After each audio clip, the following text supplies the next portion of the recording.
Welcome to the Insight Station. Today we will be examining Kaido of the Beasts, one of the most powerful and psychologically fascinating villains in all of One Piece. Kaido is remembered as the seemingly indestructible emperor who ruled Wano through fear, but his character is about much more than physical strength. Beneath the scales, the drinking and the hunger for war is a man who has lost faith in almost everything except power. His story explores what happens when strength becomes a prison, when ambition turns into emptiness, and when a person who once searched for meaning decides that only a spectacular death can give his life value. From the moment Kaido is introduced, he is treated less like a man and more like a natural disaster. He falls from a sky island and survives with little more than a headache. The narrator explains that he has been captured, tortured, and sentenced to death many times, yet every execution has failed. This introduction creates the legend of the strongest creature in the world. However, it also reveals his central contradiction. Kaido possesses the strength everyone desires, but he does not seem happy to be alive. His body refuses to die, while his mind is obsessed with death. The strongest living creature is also a deeply dissatisfied man who cannot find a purpose worthy of his power. Kaido's view of the world was shaped by violence from childhood. He grew up in the Vodka Kingdom, a nation forced to fight wars so it could pay tribute to the world government. Child soldier,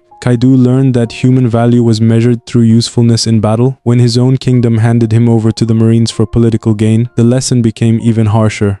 Governments spoke of justice but treated people as tools. Kaido escaped repeatedly and eventually joined the Rock's pirates, a crew filled with powerful individuals whose relationships were built on rivalry rather than trust. His early life gave him no reason to believe in law, loyalty, or compassion. It taught him that authority belongs to whoever is strong enough to take it. In his mind, ideals are meaningless unless someone has the force to defend them. Kings, samurai, pirates, and government officials can make grand speeches, but the winner decides what becomes truth. He sees violence as the most honest language in the world. A battle strips away titles and promises, leaving only willpower and ability. That is why he can acknowledge an enemy even while trying to destroy them. He respects Kozuki Oden, admires Luffy's determination, and recognizes the danger of powerful Haki's strength, especially strength of spirit, is one of the few qualities he considers. Genuine Wano reveals the full cost of this philosophy. Kaido partners with Orochi, turns the country into a weapons factory, poisons the land, and reduces entire communities to hunger. To him, Wano is valuable because of its natural defenses, skilled workers, and strategic importance. The people living there are resources. Their suffering does not trouble him because weakness, in his worldview, has no right to make demands of strength. Kaido even plans to transform Wano into a lawless pirate territory and begin the greatest war the world has ever seen. He wants a world where constant conflict erases comfort and status, forcing everyone to fight for survival. He calls this equality, but it is only equality through shared misery. Kaido's obsession with war is connected to his obsession with death. In One Piece, death is often meaningful because of what a person leaves behind. Gold D. Roger begins a new era with his execution. Whitebeard dies standing after confirming that the One Piece is real. Odin survives an impossible execution long enough to save his retainers, and his final moments become the foundation of Wano's rebellion. Kaido witnesses or learns from legends whose deaths make their lives even greater. He wants a death so enormous that the world will never forget him. His battle with Odin becomes one of the defining wounds in his identity. Odin is strong, fearless, beloved, and willing to sacrifice himself for others. He gives Kaido the honorable challenge he craves and comes dangerously close to defeating him. But the fight is interrupted when Kurozumi Higurashi disguises herself as Odin's son, causing Odin to hesitate. Kaido takes advantage and wins, yet the victory is poisoned. And he later kills Higurashi, suggesting that even he recognizes the interference as a stain on the battle. Odin's scar remains on Kaido's body, while the unfair victory remains in his mind. He defeated Odin physically but could never reproduce the moral power of Odin's final sacrifice. Kaido's relationship with Yamato reveals another side of his failure. Yamato admires Odin and wants to inherit his will, which Kaido treats as both rebellion and betrayal, rather than understand his child. He uses imprisonment, violence, and explosive shackles to enforce obedience. He wants Yamato to become the shogun of the new Wano, but only as an extension of his own authority. Kaido believes identity can be imposed through power. And the more he tries to erase Odin's influence, the more strongly Yamato embraces it. Kaido can dominate Yamato's physical life, but he cannot command Yamato's heart. Kaido understands that devil fruits are not enough. He argues that Haki can transcend all other powers, pointing to Roger as proof that overwhelming will can conquer the seas without a devil fruit. Luffy does not win only because his ability awakens. He wins because his will survives every defeat. Kaido knocks him down, imprisons him, throws him from Onigashima, and even watches his voice disappear. Kaido's worldview says the defeated must submit. Luffy's existence proves that defeat does not have to become surrender. The battle between Luffy and Kaido is therefore a clash between two kinds of freedom.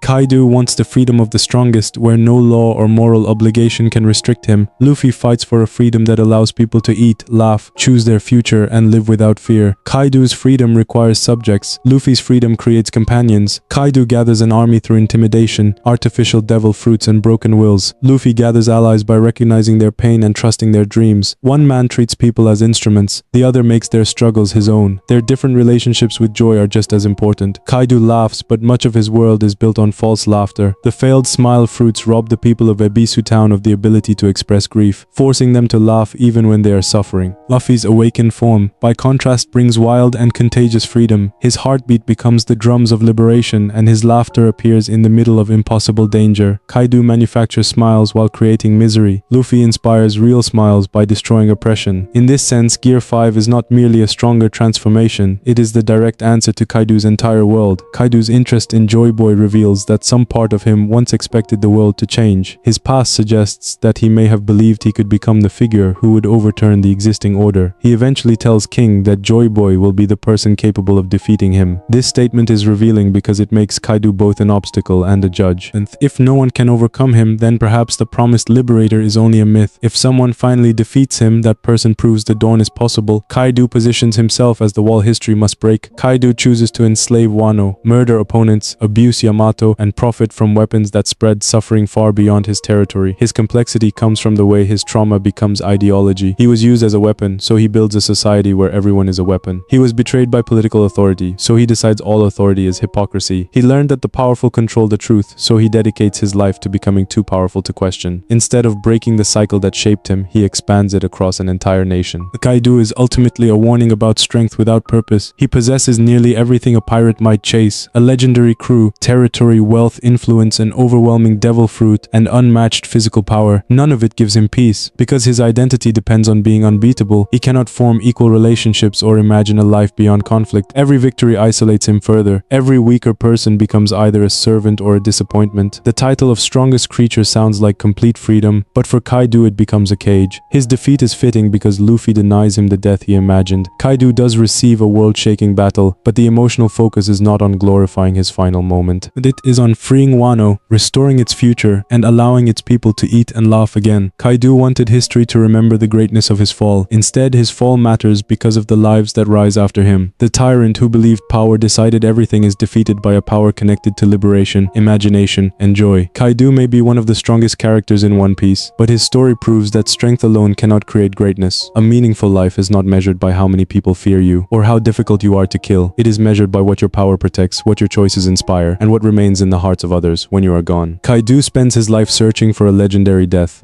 In the end, his greatest role is not becoming a legend through death, but becoming the final obstacle that a new era must overcome. This is the Insight Station, where we look beyond the surface and discover what truly defines the characters we remember.